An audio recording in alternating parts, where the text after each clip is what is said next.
बिस्मिल्लाहिर्रहमानिर्रहीम। लाखों करोड़ों दुरूद आप सल्लल्लाहु अलैहि वसल्लम पर और आपकी आल पर। नाज़रीन, आज का हमारा लेक्चर है बेल के बारे में और मैं अपने नोट्स मैंने अपने सामने रखे हुए मैं इनमें से आपको बताऊंगा अभी। Discuss grant of bail in non bailable offence. Bail जो है नॉन बेलेबल ऑफेंसेस में वो क्या होती है, ये लॉ के स्टूडेंट्स के लिए बहुत ही इंपॉर्टेंट क्वेश्चन है, बल्कि तमाम लॉयर्स के लिए इंपॉर्टेंट क्वेश्चन है। तो आइए इसे डिस्कस करते हैं। सबसे पहले कंसेप्ट ऑफ बेल क्या है, बेल है क्या चीज़।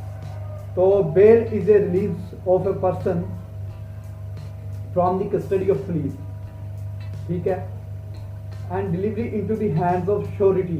जो शख्स श्योरिटी दे रहा है, जो उसके मसले के जमा करवा रहा है, जिसे बॉन्ड कहा जाता है, वो उसको हम ये जो अक्यूज होता है उसकी बेल हम इसी चीज़ पे ग्रांट की जाती है कोर्ट की तरफ से, कोर्ट ऑफ सेशन या कोर्ट ऑफ हाई कोर्ट की तरफ से। तो ये से हो गया बेल का कंसेप्ट, बेल है क्या चीज़। उम्मीद करता हूँ आपको समझ आ गई होगी। अब आगे इस पे को देखते हैं कि इस पे कौन कौन से सेक्शंस हैं जो अप्लाई होते हैं। तो ये फॉल करता है under section 496 to 498 of code of criminal procedure 1898। Bail, अब मरियम वेबस्टर डिक्शनरी बेल को कैसे बयान करती है। बेल जो है ये मुहैया करता है किसी भी शख्स के बारे में रिलीज़ होना मुहैया करता है जो जिस पे एलिगेशन के साथ चार्ज करके जिसे जेल में बंद किया गया हो, उसकी रिहाई को ये बेल जो है उसके लिए मुहैया की जाती है।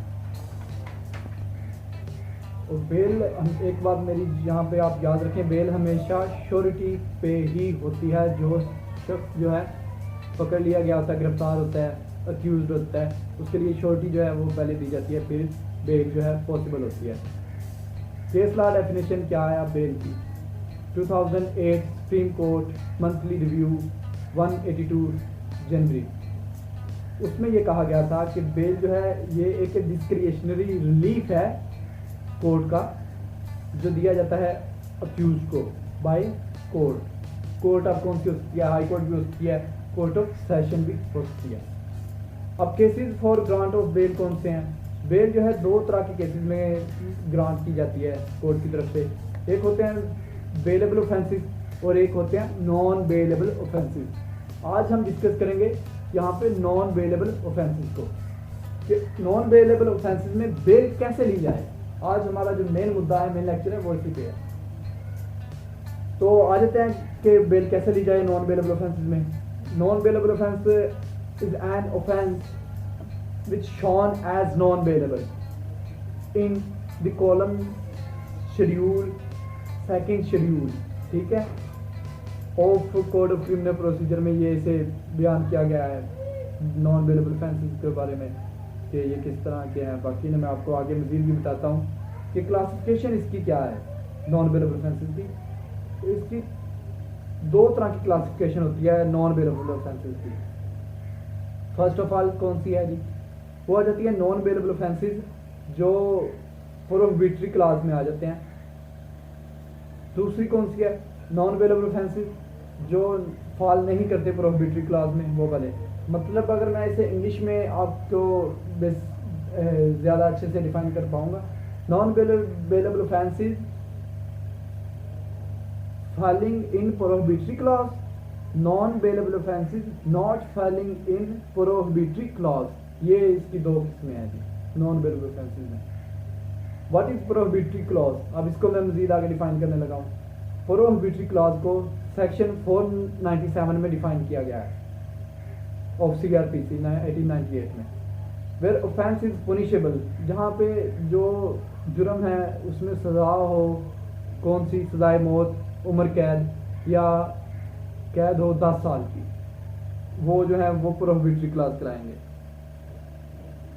अब आ जाता है उसके बाद जो प्रोहिबिटरी नॉन प्रोहिबिटरी क्लासेस हैं जिनमें सजाए मौत और उसके अलावा उम्र कैद और 10 साल कैद जिनमें फॉल नहीं करती, वो जो है नॉट प्रोहिबिटरी क्लास में शामिल होते हैं। वो भी 497 में डिफाइन किया गया।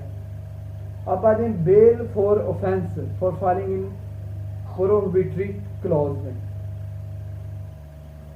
वहाँ पे बहुत मुश्किल है, बल्कि दी नहीं जाती होती, आपको बेल नहीं मिलेगी।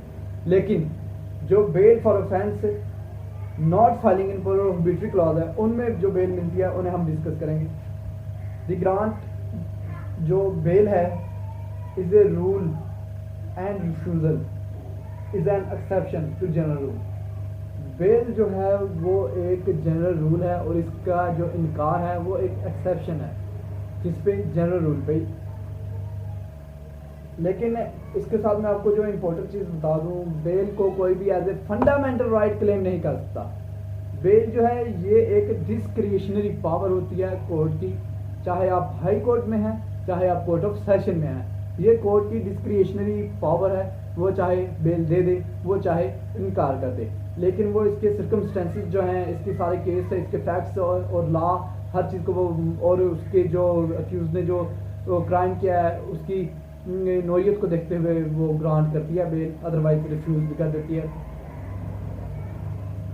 Bell for offences filing in prohibitory clause, अब वो क्या है उन्हें डिस्कस कर लेते हैं थोड़ा सा। जनरल रूल पहले हम इसमें देखेंगे कि जनरल रूल के मुताबिक क्या है। उसमें आ जाता है एक्सेप्शन टू जनरल रूल,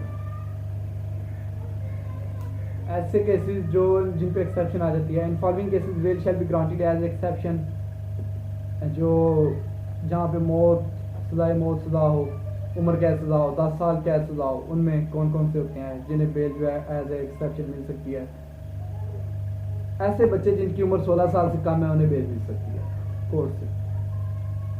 एक औरत को बेल मिल सकती है, एक बहुत ही बूढ़े बीमार आदमी को बेल मिल सकती है। ठीक हो गया, किसी बहुत ज़्यादा जिसकी तबीयत ख़राब हो, चाहे वो जवान हो, लेकिन उसको बेल मिल सकती है उसके चेकअप के लिए। इसी तरह आजकल हमारे पॉलिटिशियन ये वाली बेल बहुत ज़्यादा ले रहे हैं। एनीवे आगे बढ़ते हैं। Grant of bail as a matter of right in following, अब इन दो जो मैंने आपको बताए हैं केसेस बेल में, ये shall be granted as a matter of right in following two cases bail shall be granted as a matter of right।